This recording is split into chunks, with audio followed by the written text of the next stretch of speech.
Welcome to Wealth Takeoff, your go to guide for financial clarity and confidence. Today, we are breaking down one of the most exciting areas in the stock market, options trading. Let's get started. What is an option? An option is a contract that gives you the right but not the obligation to buy or sell a stock at a fixed price within a fixed time frame. It's like reserving something now and deciding later if you want to follow through based on how the price moves. There are two main types of options, call options and put options. Call options give you the right to buy a stock, put options give you the right to sell a stock. Each option contract typically covers 100 shares of a stock. Let's look at a call option example. Let's imagine a house is priced at $300,000. You pay a $5,000 option premium for the right to buy it at $310,000 within 6 months. You're locking in a deal hoping the value will rise.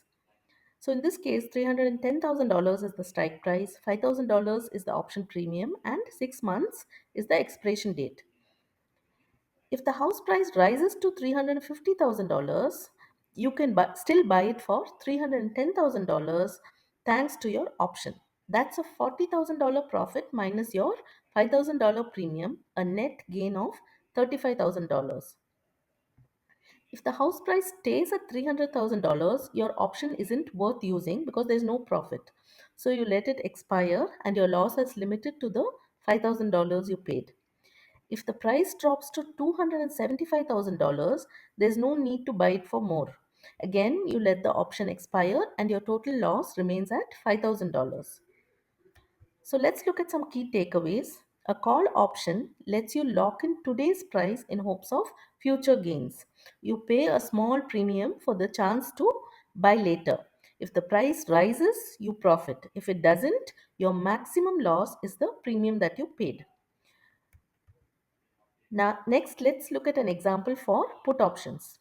Let's say you own a house worth $300,000 and pay a $5,000 premium for the right to sell it at $310,000 anytime in the next 6 months. So, in this case, $310,000 is the strike price, $5,000 is the option premium, and 6 months is the expiration date. If the house price goes up to $350,000, you wouldn't sell it for $310,000. You let the option expire and your loss is $5,000. If the house price doesn't change, you wouldn't use your right to sell because there is no benefit. So the option expires and you lose your $5,000 premium. But if the price drops to $250,000, your put option lets you sell it for $310,000. You just made a $60,000 gain minus your $5,000 premium. That's a $55,000 profit. Let's look at some key takeaways for the put option. A put option gives you the right to sell a stock at a fixed price. So you're betting that the stock will go down. You pay a premium for the chance to sell at a higher price later. If the stock price falls, your option increases in value and you profit.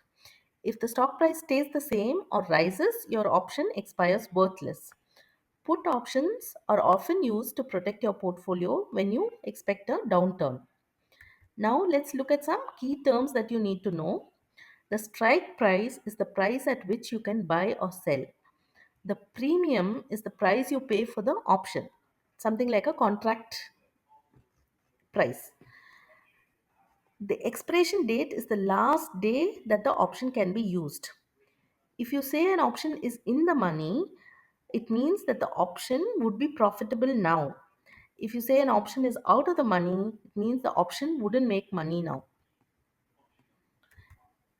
Let's apply this to a real stock, Nvidia, which is trading at $160.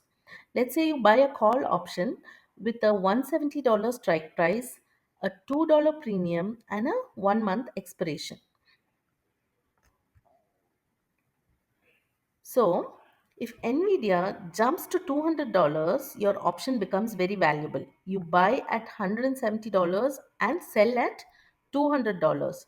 That is a $3,000 gain because remember that option contract has 100 stocks. So 30 into 100 is 3,000. After subtracting your $200 premium, that is 2 into 100, 200. After subtracting your $200 premium, your net profit is $2,800.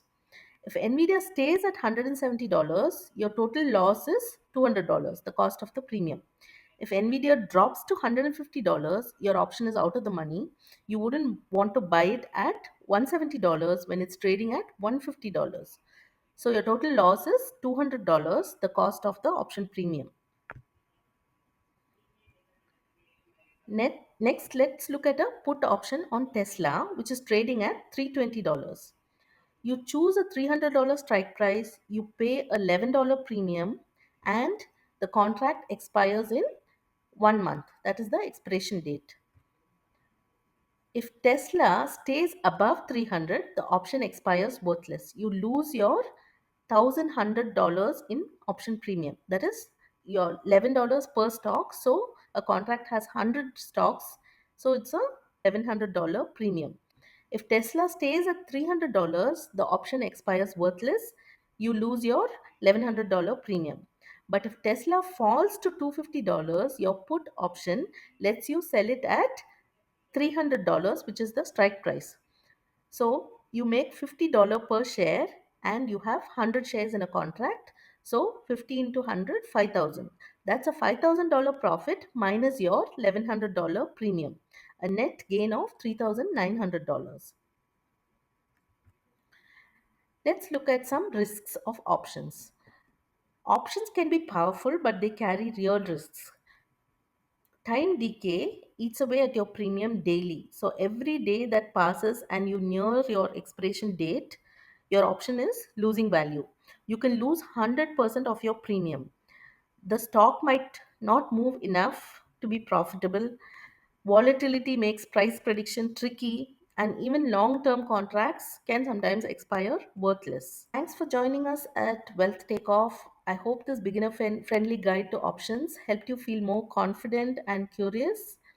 Don't forget to like, subscribe, and comment below with your questions. See you in the next one.